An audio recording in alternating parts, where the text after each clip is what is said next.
If you think the biggest risk when you sell an apartment building is market timing, you're missing the real dangers: taxes, deal structure, and bad execution. Hi, I'm Kris German with The Apartment Dealer, and today we're releasing the next video in our series from my most recent Apartment Owners Educational Luncheon that I host for multifamily investors here in Southern California. You're going to hear from someone who has watched thousands of investors either multiply their wealth or give a massive chunk of it away to the IRS, simply based on how they handled one decision: the 1031 exchange. Now, if you're an apartment owner or working towards becoming one, subscribe to our channel, turn on notifications, and like this video. It helps us continue bringing practical real-world guidance to investors just like you. Now, Greg Burns is the Senior Vice President with Investment Property Exchange, and he's our next speaker. That's one of the largest 1031 exchange facilitators in the country. He's been doing this for over 26 years and has overseen thousands of exchanges, the clean ones, the creative ones, and the ones that quietly blew up because someone didn't understand the rules. In this session, Greg breaks down how a 1031 exchange actually works in the real world, not the textbook version. You'll hear how investors are using exchanges today to trade into better fitting properties, diversify into multiple assets, buy first and sell later with reverse exchanges, or even step back from active management without triggering a tax bill. If you own apartments and expect to reposition equity in the next few years, this isn't optional knowledge. One mistake here can cost you hundreds of thousands of dollars, and one smart move can change the trajectory of your portfolio. Let's get into it. Good afternoon. Well, I guess, good afternoon. So my name's Greg Burns. I work for a company called Investment Property Exchange. We are a qualified intermediary, accommodator, facilitator. We facilitate exchange transactions. I've been with the company for 26 years, so a long time. I feel like I'm getting old. And we're going to talk a little bit about kind of what's going on in the 1031 exchange market, a little bit about what we're seeing investors doing, and then we're going to kind of briefly touch on reverse exchanges because they're very popular. That was me in my younger, more attractive days. All right, so let's talk about what's going on in the exchange market. The exchange market actually has been pretty robust. The market has stayed pretty steady over the last couple of years. We do, as a company, right around 2,000 transactions per month nationwide. For my customers, I do right around 200. Last month, I closed 196 deals. It was about $318 million of equity, so about $500 million worth of real estate. And that's primarily doing deals in Southern California. We are seeing a surge in residential transactions. Historically, most of my clients have been, deals have been kind of commercial transactions where, they're selling an apartment building or industrial building. But the residential market really has picked up quite a bit. We are holding on to a fairly substantial amount of money right now. And I think part of it is because of this. For those of you that don't know, when the fires happened, the IRS issued a disaster relief notice that extended all time-sensitive tax deadlines to October 15th. So, in 1031 exchanges, 45 days, 180 days, those are time-sensitive tax deadlines. And so we have a bunch of people who extended those time deadlines and now have till October 15th to either identify a replacement property and or close on a replacement property if their 180th day fell sooner than that. The thing that's interesting is that some of my clients, I got a call actually from a client today who's been in exchange with us for quite some time. He is far past his 45-day identification period. He extended it to October 15th. But what he didn't realize was his 180th day is November 9th. So if I identify a property on October 15th, getting that closed by November 9th is going to be a very challenging thing. And so this disaster relief notice, I think, has created some urgency in the market. It's created some more activity. As my clients that I've talked to them, like Chris, and said, what do you feel like is going in the market? And they feel like the market's been picking up. So that is something that's definitely kind of been helping the market in the last 30 or 60 days. Another thing I kind of want to talk to about is like kind. So when the IRS created Section 1031, if you look at the basic definition of an exchange, it says any property held for investment or business use, you could exchange for another property that you intend to hold for investment or business use. It says property, it doesn't say real estate. So when I first started 26 years ago, we would do exchanges for real estate, which is primarily what we would do, but we would also do exchanges for personal property. So like farming equipment or construction equipment or, furniture, fixtures, assets in the sale of a hotel. And I've exchanged all kinds of things through my career. So I've exchanged, livestock. I've exchanged railroad cars. I've exchanged artwork. I exchanged a woolly mammoth skull one time. In fact, the running joke in my office was I had figured out how to exchange everything with the exception of husbands and wives. Well, in 2017, when they put together that tax reform bill, they eliminated 1031 for personal property. They replaced it with something called immediate expensing. So 1031 now only applies for real estate.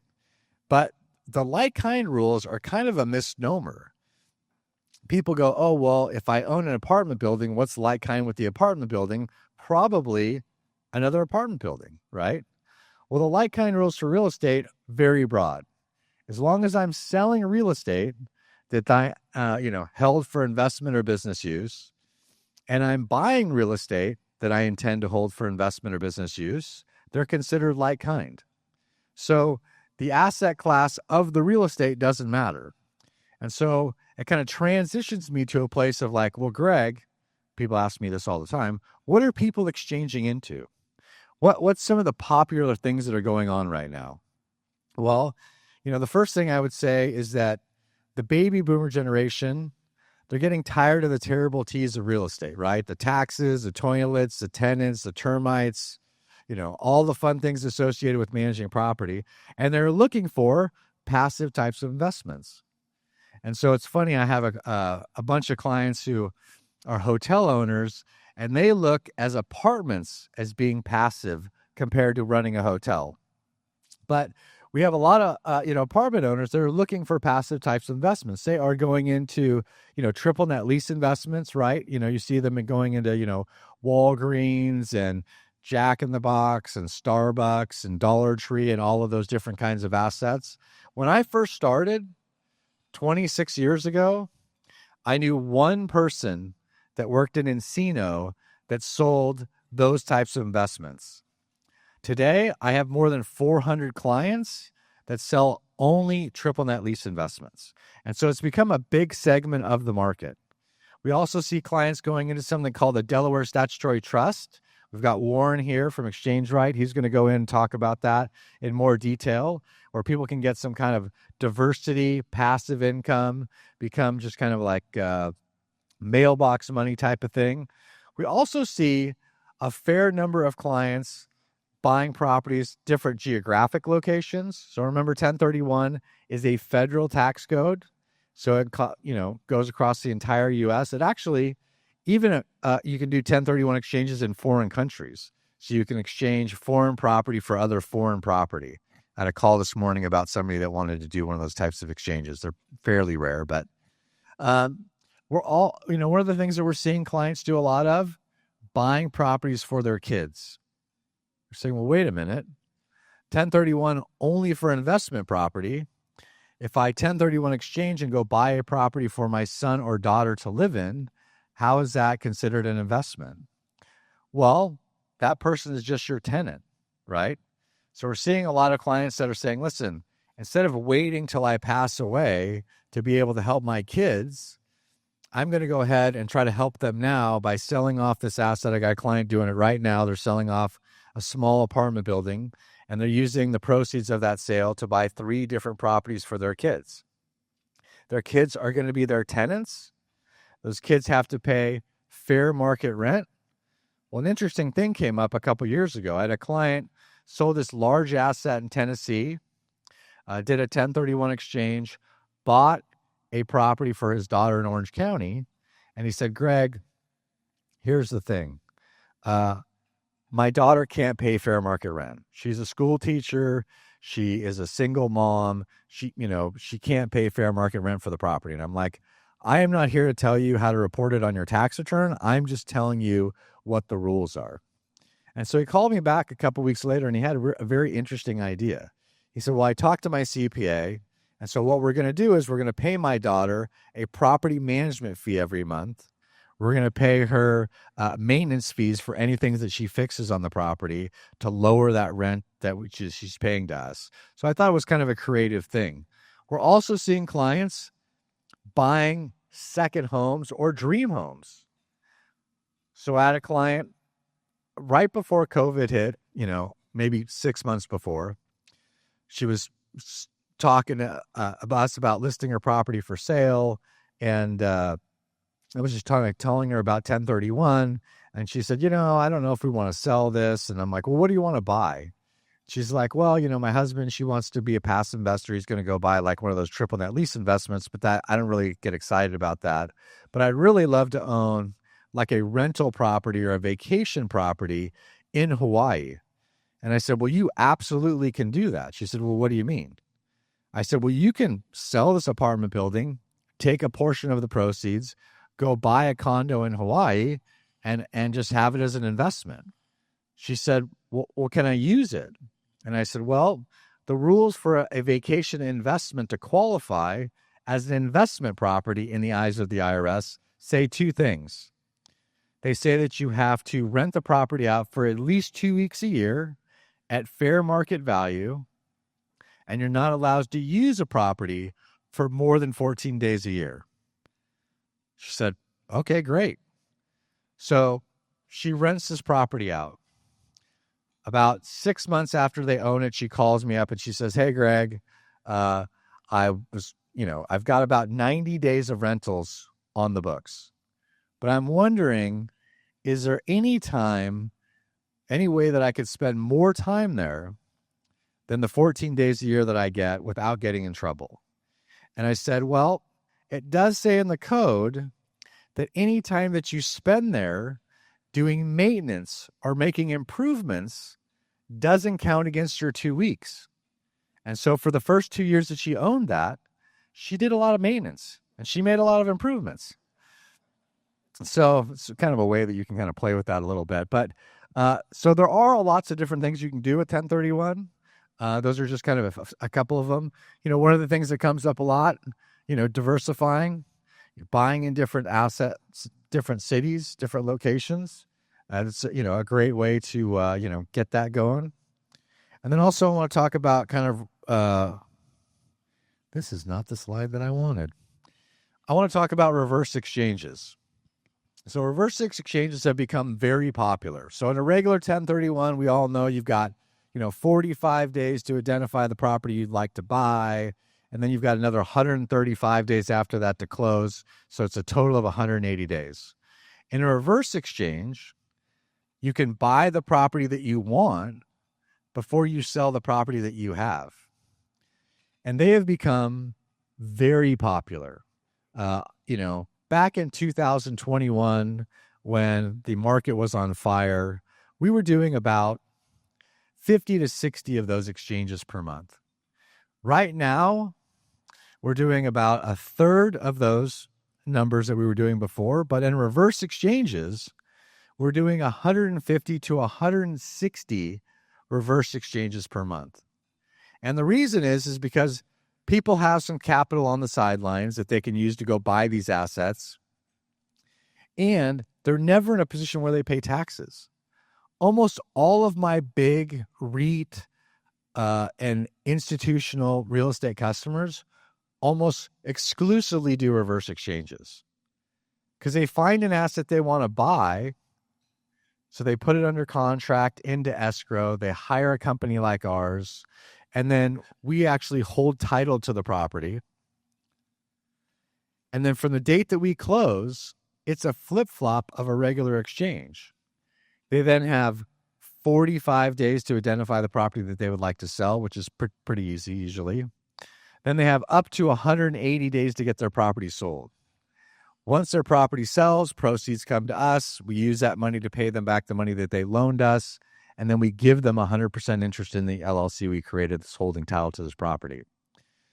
It's an interesting transaction, but the interesting thing about reverse exchanges, let's say I buy an apartment building as part of a reverse exchange, and I list one that I'd like to sell, and I'd like to exchange it into this one that I just bought. And let's say for whatever reason, I can't sell the property in 180 days. So I can't complete my exchange. What do I owe in taxes? What do you guys think? Any ideas? I don't know anything. I've not sold anything. There's no tax risk exposure. My exposure is I now just own 2 buildings. And so that's why a lot of my institutional customers, they love the reverse exchange process because they see an asset that they want to buy, and usually they just come up out of the blue and they go, we want to own this asset. We'd like to sell this other asset and exchange it into it, but even if I can't sell this, I still want this one. And so they become very, very popular because you're never risking essentially the taxes. Now, there's an interesting thing about reverse exchanges. The thing about reverse exchanges are, when they initially wrote it, they put in a no inference clause, which says, just because you don't get this thing completed within 180 days doesn't mean you don't have a valid exchange. So there is something out there called a non-safe harbor reverse exchange, which does allow you to go outside of the 180 days if you need to still complete your exchange. In a regular 1031, you don't acquire the economic benefits and burderships within 180 days. It's over, right? But in a reverse exchange, you still could get some additional time. So I am just about out of time. I want to thank you guys for being here listening to us, and I'll turn it back over. That was Greg Burns. And if there's one thing he made clear, it's this. The 1031 exchange is not a loophole, it's a strategy. Every investor knows how to make money. The disciplined ones learn how to keep it working. Deferring taxes through properly executed 1031s, that means more capital compounding, more flexibility for your next move, and more control over the direction of your portfolio. If this was helpful, do me a favor. Like this video, subscribe to the channel, and turn on notifications. It helps get this kind of straight, no hype education in front of more apartment owners who actually need it. Now, next I would suggest you watch one of these videos here. It'll continue to compound the education you've already gotten and much more strategy to apply to your portfolio. And until next time, this is Kris German from The Apartment Dealer, wishing you positive cash flow, tenants who behave, and much protection from Uncle Sam. Till next time.